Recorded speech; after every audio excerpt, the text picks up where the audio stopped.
Mitch Lafon here, and welcome to this exclusive YouTube channel interview with singer-songwriter Alan Merrill. Most of you are familiar with the song "I Love Rock and Roll" as sung by Joan Jett, and you think, "Wow, what a great song she had! Fabulous!" Well, of course, the true story is that the song "I Love Rock and Roll" was a cover by the Arrows, and it was written by Alan Merrill.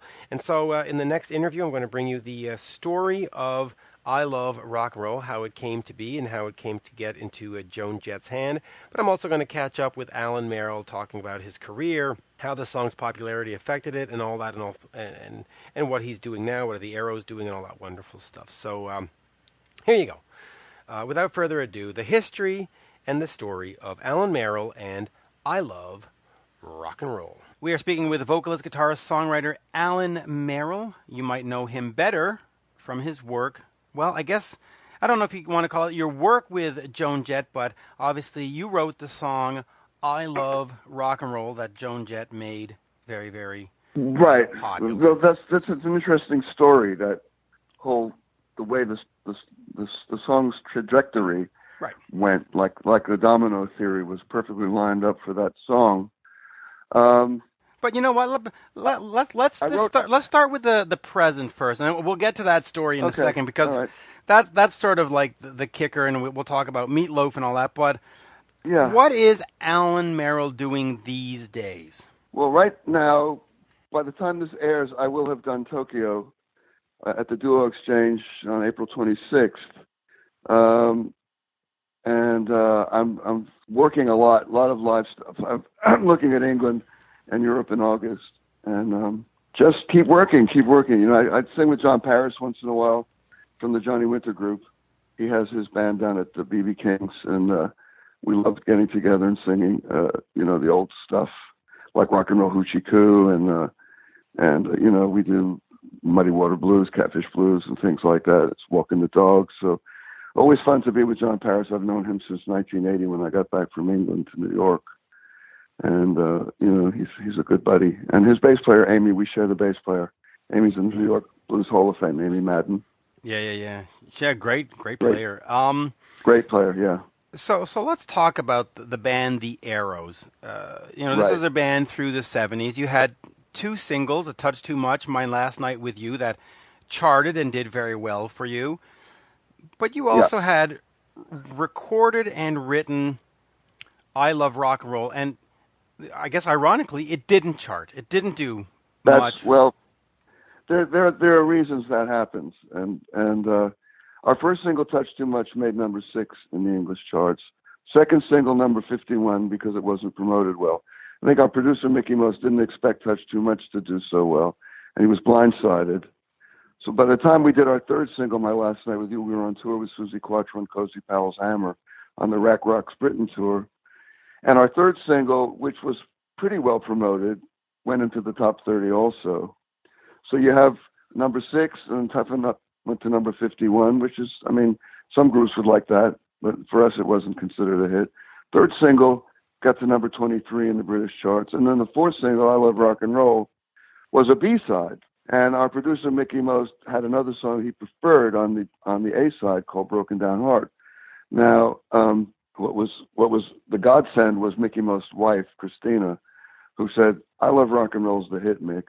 You got to put that on the A-side." So we went back into, we recorded the original B-side version at Morgan Studio.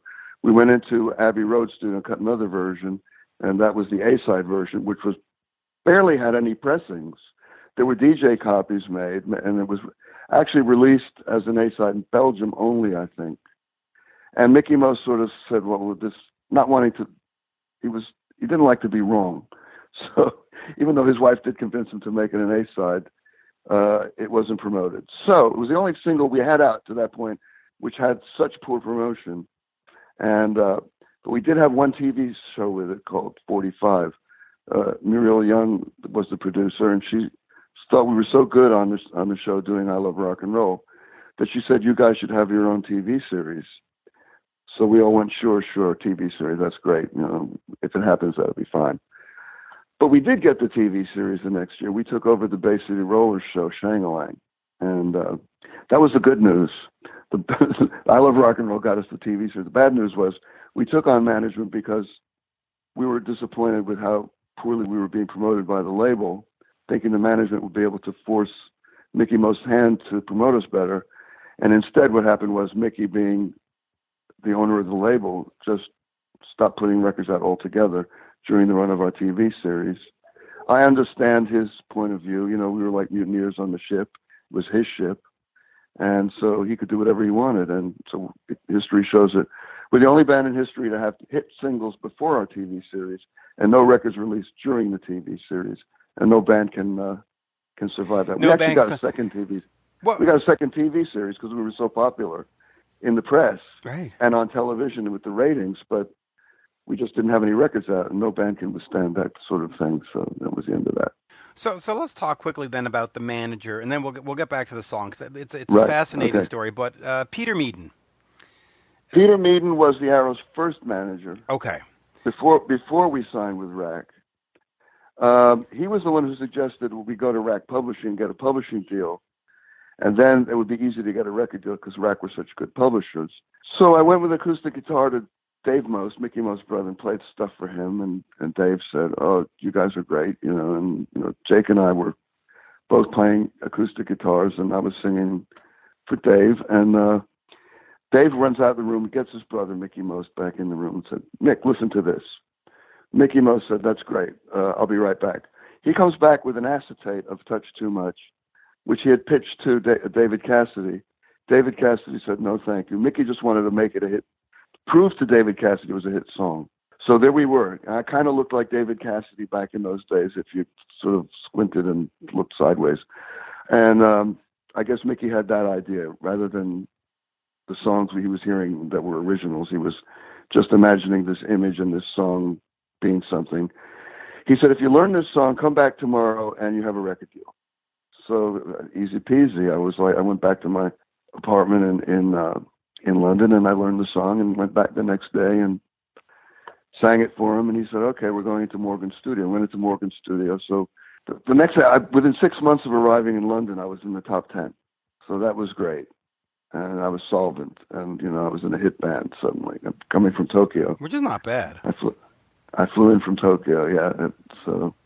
But let me talk quickly about Peter Meade, because he managed The Who. Yeah. He managed The Who. He did publicity with the Rolling Stones and Chuck Berry. I mean, those are the Steve Gibbons band too. He was the manager of them. Yeah. Yeah. So certainly no slouch. What did you learn from him, and what did he contribute to sort of your understanding of the business? He was very integral in assigning band members roles. He believed in image very strongly. He made Paul Farley the blue boy. He used to wear blue all the time, in Peter Meade's concept. And, I had to wear polka dots, and Jake would have these scarves and things. And he was very hands-on in terms of image. And, he would come to rehearsals and make suggestions about music. But as soon as he found out Mickey Most was getting involved as producer, he bowed out immediately. He said he just couldn't work with Mickey. He's too strong, And Peter had his idea and concepts, and Mickey has his idea, and they would clash. So Peter bowed out, and Mickey became our manager, just as he was Suzi Quatro's manager as well. And I remained friendly with Peter right until the end of his life. And so, whoa, we've lost the audio. Steve Gibbons' band show that he was managing. He took us to the Rainbow in London, Rainbow Theatre. And we saw that, I think Leonard Skinner were headlining, and Steve Gibbons was the opening act. It was really a great night. We ended up in a Greek restaurant throwing plates on the floor, as they do in Greek restaurants, with Bad Company. A couple of members were there from Bad Company. It was Simon Kirke and Paul Rodgers, and I think Rodgers threw a plate through the window, and that was the end of the party. Good old. And then I went to we all went to the Portobello Hotel afterwards. The bar was open all night after hours, and the last time I saw Peter Meade, and I said goodnight and saw him wave from a taxi, and that was it. Never saw him again. It just ended that abruptly. So the Arrows, you have your TV show. You've got Peter that is helping getting the band off the ground. You've got these hit singles. where did it sort of fall apart? Why didn't it get to that next I Love level? I Love Rock and Roll was the place where it fell apart. Okay. Ironically, that 1975, summer of 1975, Mickey Most, I guess, realized he wasn't a good fit to produce this band, but he was a very powerful guy. So rather than admit he was wrong, he just put us on ice. And Bill Wyman actually got involved with producing the Arrows in 1976. Took the tapes to Ahmet Ertegun. Ahmet wanted to sign the Arrows to Atlantic while we were still signed to RAC, and hoping that Ahmet could get us away from RAC. And once Ahmet found out that he was going up against Mickey Most for the band, he bowed out. Mickey was that powerful, you know. So it's unfortunate. And Bill Wyman said, "Sorry, lads, you know, I tried." So we cut three songs with Bill. He flew us down to the south of France, and it didn't work out. Yeah, and of So course, after the Arrows split up, Bill Wyman was still involved with me. And the last phase of the Arrows had Terry Taylor, his musical director and guitarist now, in the Rhythm Kings band. He was in the last phase of the Arrows, Terry Taylor. And Steve Gould from Rare Bird was also in our touring band. Rare Bird had split up. You know, they had the hit Sympathy in 1969 on Charisma Records, a great song. And then when Bill, you know, sort of realized that he wasn't going to get anywhere with any members of the Arrows because we sort of we're in a gray list, I started the band Runner with Steve Gould on Island Records, and we charted in the American Billboard charts. But that's the good news, and as usually in my career, there's the bad news where Mick Fiat and Steve Gould didn't want to tour unless the album was top 10. And you don't get to top 10 unless you tour. And we were offered an opening spot with the Allman Brothers in the States, and they refused to go. So that Island Record dropped us. Yeah. Island Record said, "It's in your contract to promote the album, and so we're going to let you go." And that brought me back to the States and playing with Rick Derringer. Yeah, so Runner was a great band. You know, we could have rivaled Foreigner and Yep. But it didn't. It just didn't work out because the band didn't want to work. No, the irony is Steve and Mick went on tour with Alvin Lee for a few years after Runner broke up. So it wasn't that they didn't want to tour; they didn't want to tour Runner unless we were top 10, which was such a strange concept. I still can't get my head around it. Neither can Dave Dowell, the drummer. You know, Dave was the original drummer in Whitesnake for the first two albums, and he was our drummer with Runner. So I mean. Yeah. The whole thing was it's kind of crazy. My career is so crazy. With you get the good news, you get the bad news. Well, all right. So let me get into this because I do want to talk about your time with Meat Loaf and Rick Derringer and all that. Yeah. But you know, when people look back at I Love Rock and Roll, they say, "Oh, Joan Jett has this great song," and when you tap them on the shoulder and say, "It's a cover from 19," they go, "No. First of all, what's that like for you to know that your song is so strongly associated with an other artist? That would be fine had I made a lot of money out of Joan Jett's version, because that would be a salve. A salve? How do you say that? You know, a little salvation or whatever. Yeah. Yes. So you don't get the publishing on that? No, that wasn't the case. For reasons I don't know or understand. By 1985, I was selling guitars to pay the rent. I just wasn't, and Joan's hit was in 1982, so I don't understand why I wasn't making money. I went to Elliot Hoffman, who's a great lawyer, and he said to me, "You're surrounded by thieves. Pick a thief, you know, and you want to audit all of them." And I was like, "What would that cost?" He said, "About $30,000 each." "You don't have that." "I don't have that because I'm not getting paid," you know. So I actually saw a lot of money from I Love Rock and Roll when Britney Spears did it in 2002. I made my first really good payoff, and that was terrific. I mean, and I have to hand it to Joan for actually hearing the hit in the song, and for pursuing the song. And she is a great artist, but she never talked about the origins of the song or the Arrows being an influence, which we clearly were. If you look at pictures of the Arrows and look at Joan, she looks like one of us, you know. Well, she looks really more does. like an Arrow than she does the Sweet or Susie Quattro or any of them, you know. So, I mean, that she never mentions us in the press is kind of mysterious to me. And why I didn't make any money on her version is also, I did make a little bit. I mean, I can say that the first check I got from Britney Spears' version was 4 times more than I ever got from Joan Jett's in 1982 when the song was peaking. Well, if you can, explain that to me, because if you're the songwriter or you have publishing, there's a standard rate, though, right? No. It was pre-digital. Okay. The world was still vinyl back then. Also consider that Boardwalk Records, that I Love Rock and Roll was on, was going into liquidation because the owner, Neil Bogart, died. So where the money went is mysterious. And by 1986, had I made millions of dollars, as people think, from I Love Rock and Roll by Joan Jett, I would have certainly funded my own band and gone out on the road and made a few albums. But instead, I had to go out and play with Meat Loaf, which isn't a bad thing to do. But I mean, I needed the money. That's why I went in 1986. That's only 4 years after Joan Jett's hit. So, and my rent wasn't a lot. It was like $1,200 a month. I was living in Queens, not in Manhattan. So it's very mysterious to me, but everything happens for a reason, and I'm happy now. And the song really took off after Britney Spears did it because it got a lot of commercials then, which it didn't. It was considered too rock for commercials when Joan did it, but I think Britney showed that it could be done in a more varied way, and so that exposed it. I mean, there's Ludovines version in France, which is practically jazz, and it's a TV theme like the French Law and Order. So, I mean, there's a lot of ways you can do the song, because as Mickey Most told me when I wrote it, he said, I want a song from you that has 3 chords only, has a strong riff, has a melodic verse, and a rousing sing-along chorus. I said, easy for you to say, but I did it. I figured out how to do it.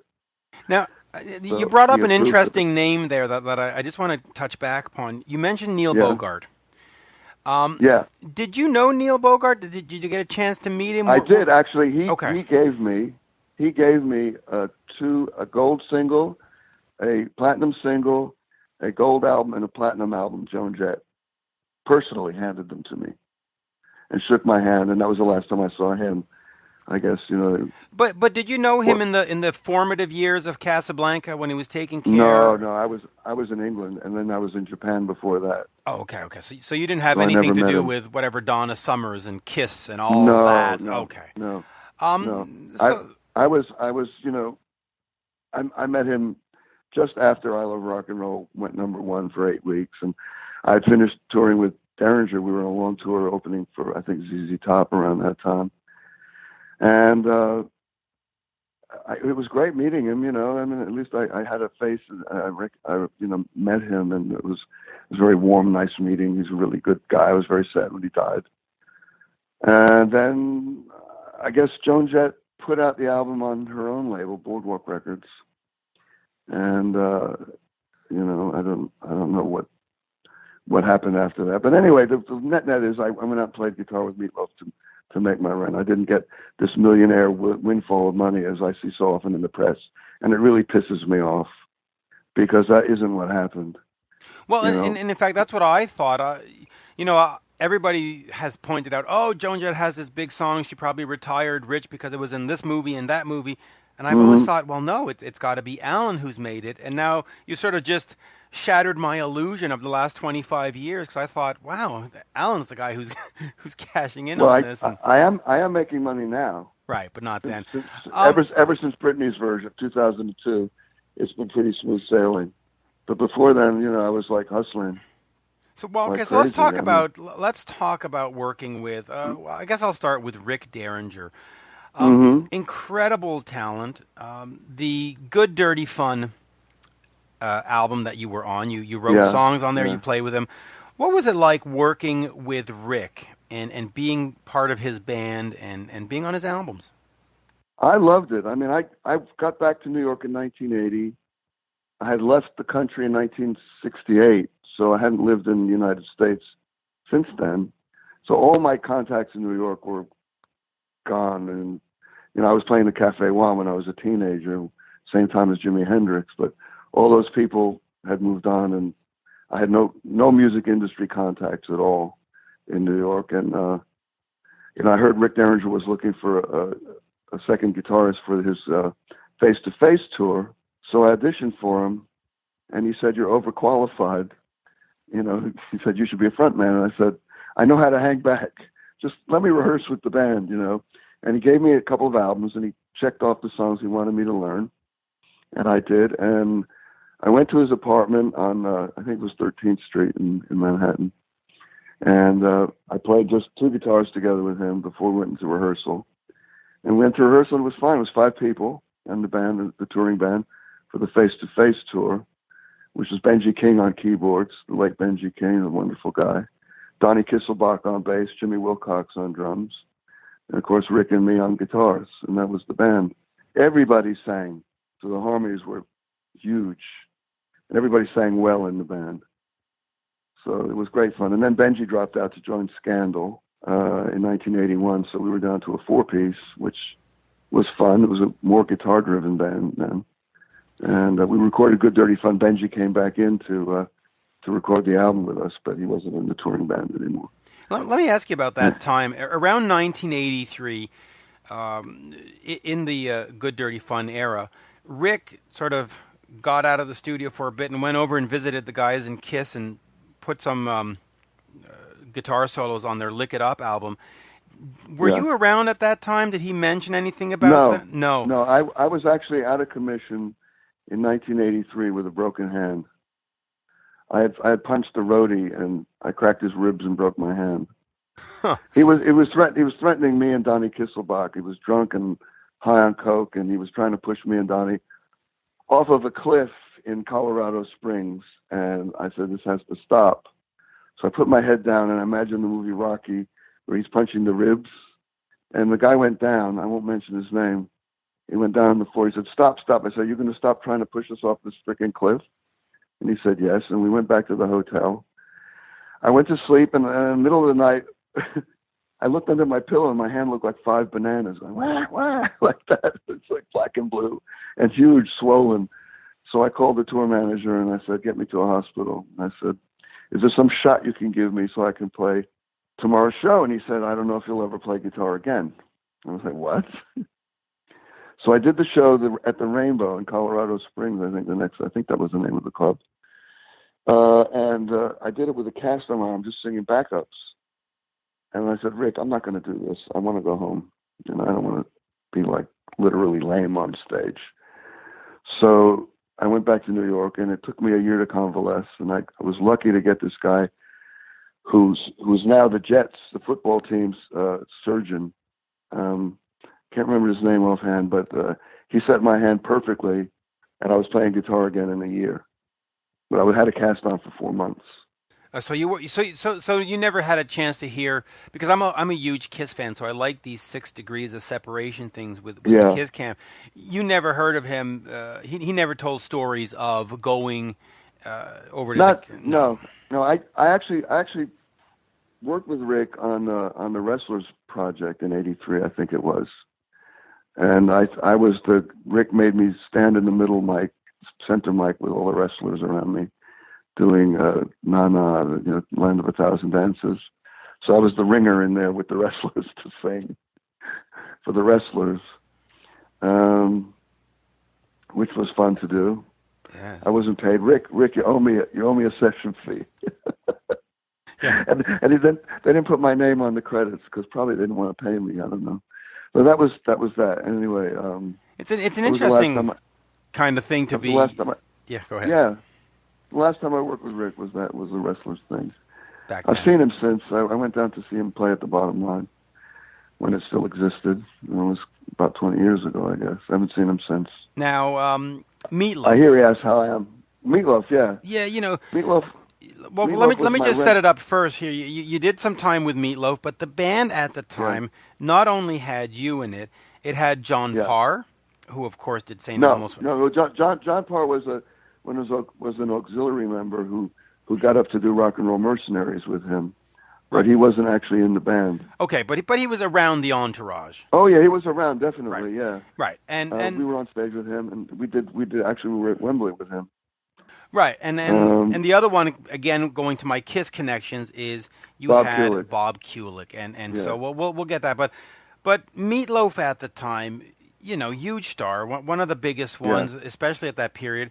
Talk to me about getting into the band and what was it like working with Meat Loaf. As I said, I was doing some metal demos with Bob Kulick, and Bob said,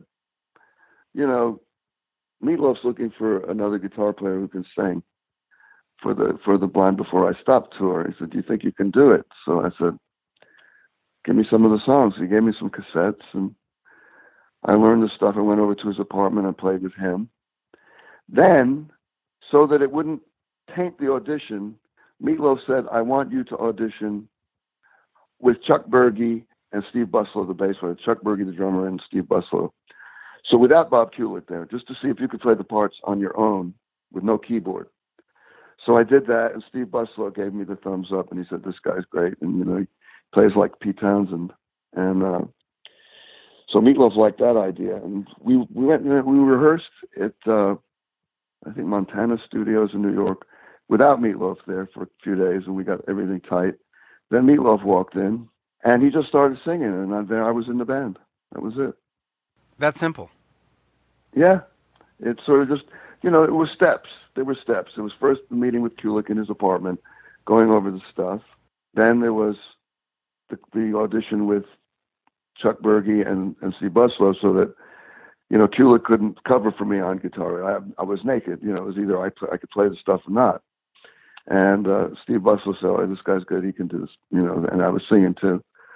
So that was that, and I was in 1986.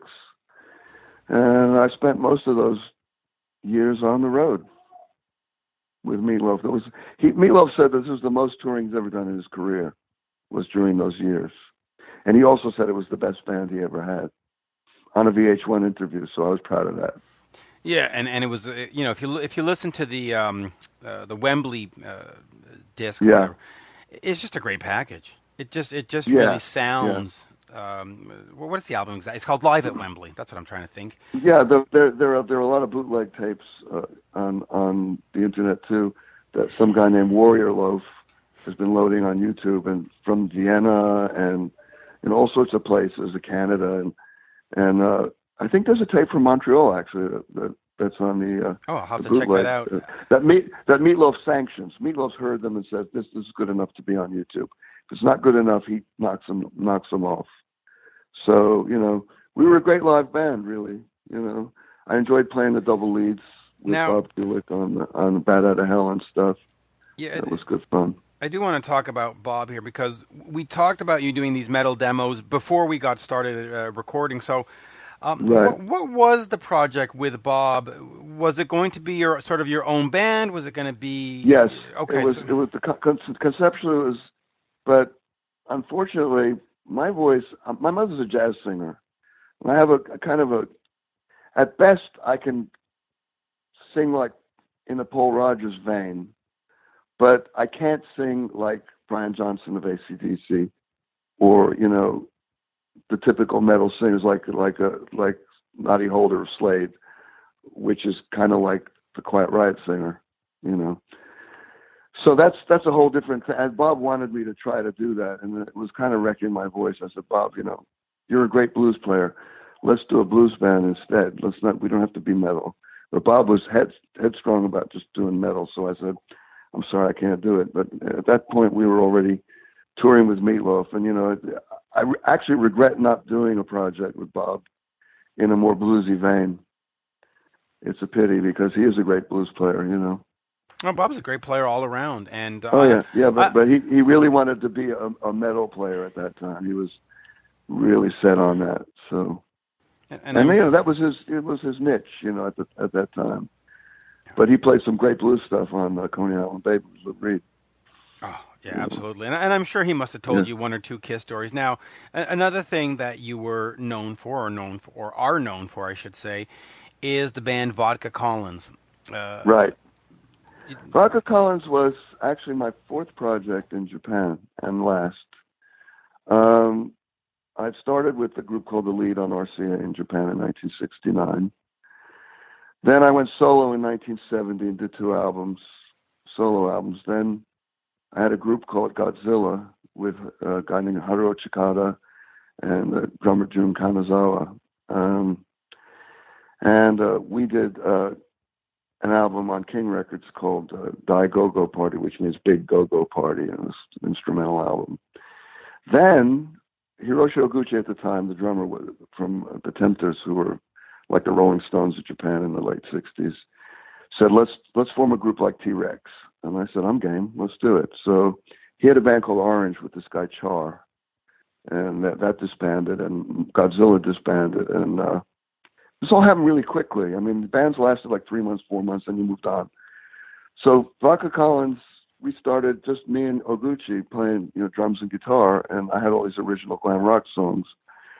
Most of them I had written for Peter Max's Alice in Wonderland movie. And Peter commissioned me to write songs for his movie that never happened, but it was a good concept, and it got me writing a lot of glam rock genre songs. And so it came to pass that I wrote the first glam rock single in Japanese, Automatic Pilot and Sands of Time on EMI, recorded in 1972. And it's weird that I'm an American and I sang the first glam rock record in Japanese. But yeah, and of course, do it. And that's from the Tokyo, New York album, which that's right, Tokyo, New York. It was the single was out in 1972. Tokyo, New York was out in 1972, and never finished it. The album was unfinished. There were 14 songs, backing tracks recorded. I left after only doing 9 because I wasn't getting paid enough to pay my rent. And they said, "Ask your mother for money," because they thought I was a rich foreigner. And we were set to play the Budokan, and I was like, "This is insane." At the same time, Jake Hooker's calling me from London, saying, "I can get us a deal with Decca if you just come over if you're unhappy in Japan." So I said, "Yeah, I am unhappy in Japan. I'm not getting paid." So they made a miscalculation in Japan, thinking I'm a rich American. All I have to do is ask my mother for money, and she's going to send me thousands of dollars to subsidize my staying in Japan. And I was really down to having no money, eating ramen every day with an egg in it, And I had 2 hit records, 2 hit singles, a double A-sided hit with Automatic Pilot and Sands of Time. So Jake's timing was perfect. And I told my manager in Japan, I'm leaving unless you pay me more. And I was only asking like $300 more a month. And,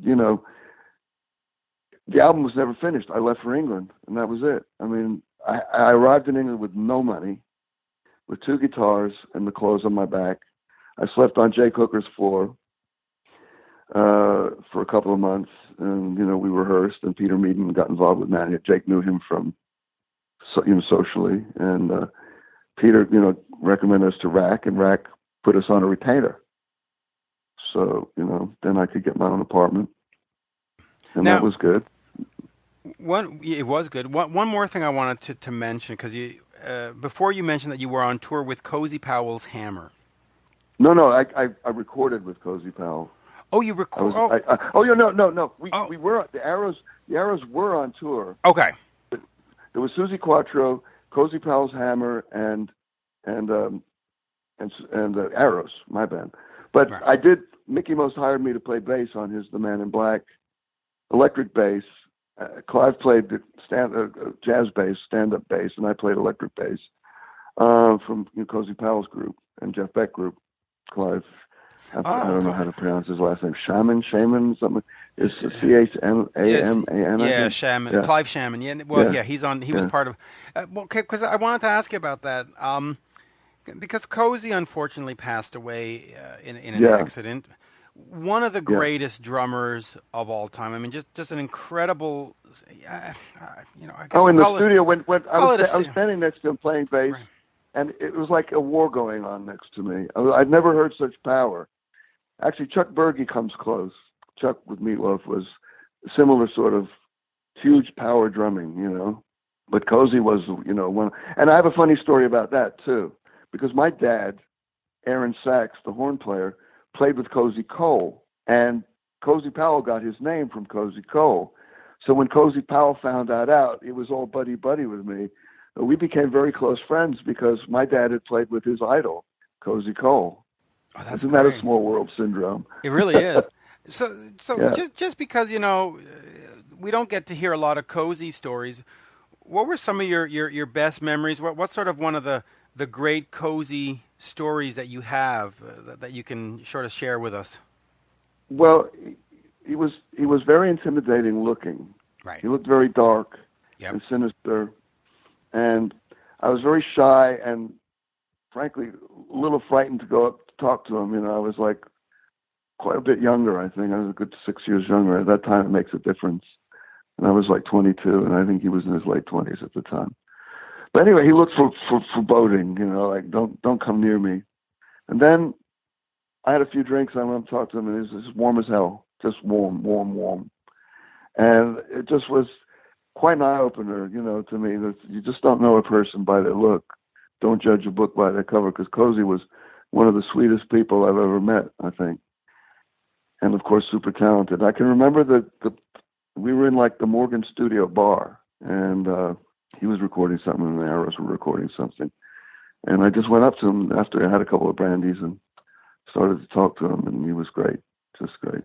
And of course, live, my drummer Paul played his drum kit because it wasn't time for the changeover, and Cozy played a double bass drum kit. My drummer had a little trouble navigating that, but he did all right. He's just an incredible talent. Oh yeah. The only time in my life that I've been in the top 30 with 2 records was Touch Too Much with the Arrows and Cozy Powell's The Man in Black, and that was 1974. I think it was May or June. So it was nice to be in the top 30 on 2 records. It hasn't happened to me in my career again ever, and I thank Cozy for that. Yeah, no, Cozy is great. Now, if folks want to find you online and want to connect and come out to a show and see this and all that, where should they look? Is there a website? It's alanmerrill.com, in the tour dates and appearances section. Yeah.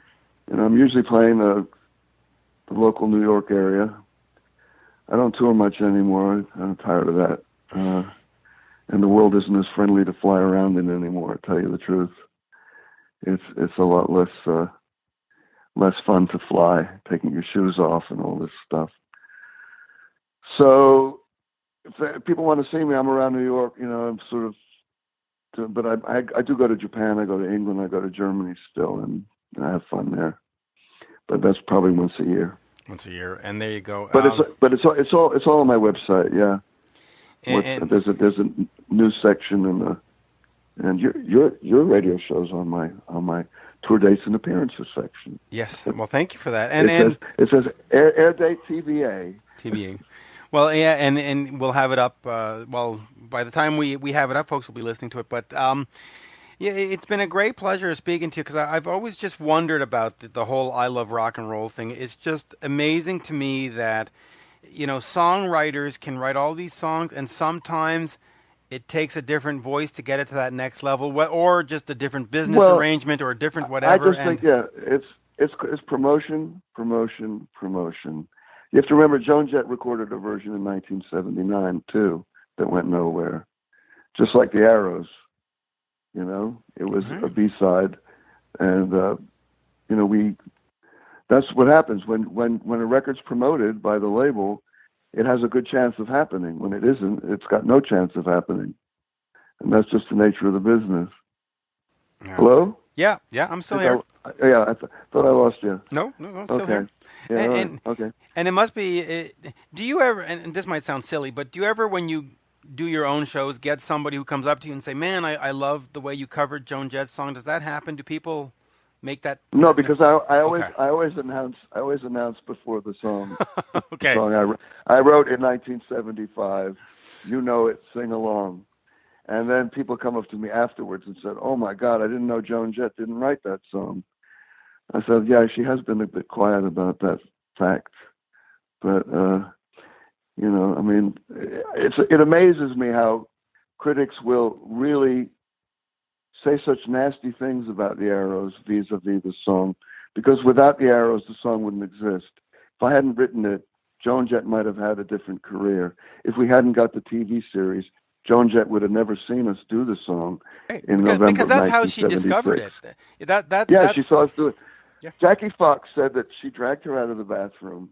Joan was doing her makeup, and Jackie Fox said, "You have to see this." Thank God for Jackie. And so Joan made an effort to locate the record. It was a year after it was released, and she got a copy, and she covered it in 1979 with two of the Sex Pistols, Paul Cook and Steve Jones, and that didn't work out. But she loved the song enough to do it a second time, and how often does that happen? And she recorded it. And, I got to give her credit for persevering and doing a second version. This time she had major corporate backing with somebody who launched Donna Summer and Kiss. And so, and I think Neil Bogart knew he had terminal cancer, wanted to go out with a huge bang, and he got it with I Love Rock and Roll. It was his last hurrah. And then she had Crimson Clover after that, and those were her Boardwalk Records singles, and both did very well. I think Crimson Clover got to number 9 after I Love Rock and Roll, which was number 1 for 7 weeks in Billboard, almost 2 months. Didn't make a Grammy. I joined NARAS to try to change the way they evaluate records because of that, because I Love Rock and Roll wasn't nominated for any Grammy in any category. And in 2 months, number 1, it should have been. And I found I couldn't change the system, so I quit NARAS. But I was on the New York Board of Governors for 2 terms. I tried. I did try. No, when you look at the Grammys and the Rock and Roll Hall of Fame and the American Music Awards and all those things, you realize that it's a very closed group, and if you're not part of it, hey, I love Joan Baez, but she is not rock and roll in any way, shape, or form. She's a great folk artist, but there's nothing rock and roll about her except she dated Bob Dylan. And even then, right? Yeah, even then, yeah. And my cousin Laura Nero got in, and she was rock and roll. She was more like R&B rock and roll, yeah. But then you got like this time. You got who else was in this time? Yes, I hear. Yeah, Yes they're a good prog rock band, great prog rock band. Rick Wakeman's speech was hysterical. Loved it. Yeah. Journey. And who else got in? Journey are great, pop rock band. Yeah. And then after Yes and Journey, I didn't really pay attention because those were sort of the only two that made any sense to me. Well, it's they call it Jan Wenner's Good Old Boys Club. It's his favorite artist. That's who gets in. And it's telling that Rolling Stone have never mentioned me except to lie. They lie in their list of 500 top songs of all time. They say that I sold my share of I Love Rock and Roll to Joan Jett for $2,500. That's just not true. I still have my publishing. I never let go of my publishing. Not from day one. I never gave my publishing to anybody. So why is Jan Wenner lying about that? You got to wonder what's the agenda. And that's bizarre. The other time there was a fake stock and bonds deal that they were talking about in Rolling Stone, where the song was supposed to have been sold in the same style as the Bowie bonds. And I called Rack Records and Rack Publishing, and I said, "What's going on?" They said, "We don't know anything about it." So I faxed over the Rolling Stone article to them, and the deal died right away. There was no deal. It was like, it was fake. That's I wrote 100% of I Love Rock and Roll. Jay Cooker got half because our deal was he paid the ticket for me to come from Tokyo to London, and he let me stay in his apartment for a couple of months. When I got to London, I was penniless. He fed me. He said, "Well, from now on, you're going to give me half the B-sides," even though I was writing songs for my voice. I was the lead singer, and he couldn't write for my voice. He didn't have a melodic sense. But I did give him the B-sides because we'd only make a couple £100 on B-sides anyway. Because we had such a debt from touring expenses and clothing expenses and retainers, we'd never see any money. So I figured, why not? My only contingency was my name be first. It'd be Merrill Hooker, not alphabetical. then I gave him half the B-sides. I Love Rock and Roll was a B-side, so I gave half away to him, and he didn't write it, which is kind of peculiar fate. Yeah. And I can laugh about it now. I mean, but it wasn't funny for a few years. Yeah, yeah. That I don't know how comfortable I'd be giving away 50% of like the song, right? I mean, that's it. Well, I didn't know it was the song at the time. It was just going to be a B-side that was forgotten, you know. And then Mickey Most's wife flipped it to A-side. In fact, Brenda Brooker at Rack Publishing, I tried to explain to her, I'm really writing these songs, but Jake's getting half because he paid for my plane ticket, and you know, and she instead didn't listen to me and just put my name on the first B-side. We Can Make It Together, and Jake flipped out. He was like, I'm supposed to get half the B-sides because I paid for his plane ticket. And I said, that's true. And then but my name has to be first, I said to Brenda. That was the only thing. You know, that's a big thing with Lennon McCartney now. McCartney wants his name first on the ones he actually wrote. Yeah. So this alphabetical thing didn't work all the time. Yeah, and I'm just waiting for the Rock and Roll Hall of Fame to induct Yoko Ono. That'll be the day. Well, you know, you never know because Jan Wenner, it's just whoever Jan Wenner favors. That's all. Yep. I think. Yep. Anyway, it doesn't make any sense. It doesn't make any sense. These award shows are just circle jerks for the industry. That's all. You know, fully agree. They're corporate circle jerks, in my opinion. And God bless them. You know, they have the money to throw around. They make stars like they put powder and add water and stir, and then you got a star. That's the new way. It really is a new way. Alan, this has been a great pleasure. I've always been very intrigued with the whole, you know, trajectory of the song and the fact that it's been sort of this hidden thing that unless you were in the know, you would just assume that it was Joan. Well, speaking of trajectories, before I go, I have to tell you my contribution to Black history. Yes, of course. Because in 1983, I wrote a song that was the title track for Lou Rawls called When the Night Comes. And it was his album in 1983 on Epic Records. Oh. And that year, the first black astronaut, Guy Bluford, took the album into space and broadcast it back to Earth. It was the first album broadcast back to Earth, as my song was the title track. So that's my contribution to Black history. Lou Rawls and Guy Bluford, the astronaut, and my song. Wow, that's pretty cool, right? That's a great story. That is absolutely a great story. And there you go. So Alan, great pleasure, and great talking to you. And it took a while for us to. Trajectories are good. Yeah, and the interview trajectory took a while too because I was supposed to call you a few weeks ago, and then you were sick, and then you called me, and I was sick. Yeah. Oh, and I was sick as a dog on the retake. But I hope I didn't give it through you through the email. Yeah, through the email. No, great pleasure. Thank you. Thank you very much. And we'll talk soon. Talk soon, right? Yeah. Bye. Bye now, Alan. Thanks. And there you have it, folks, my interview with the singer-songwriter Alan Merrill of The Arrows, talking about the history of I Love Rock and Roll and a lot more. The interview was recorded in 2017, the early part of 2017. And please remember, follow me on Twitter at Mitch Lafon, MITCHLAFON, and at Mitch_Lafon on Instagram. Cheers.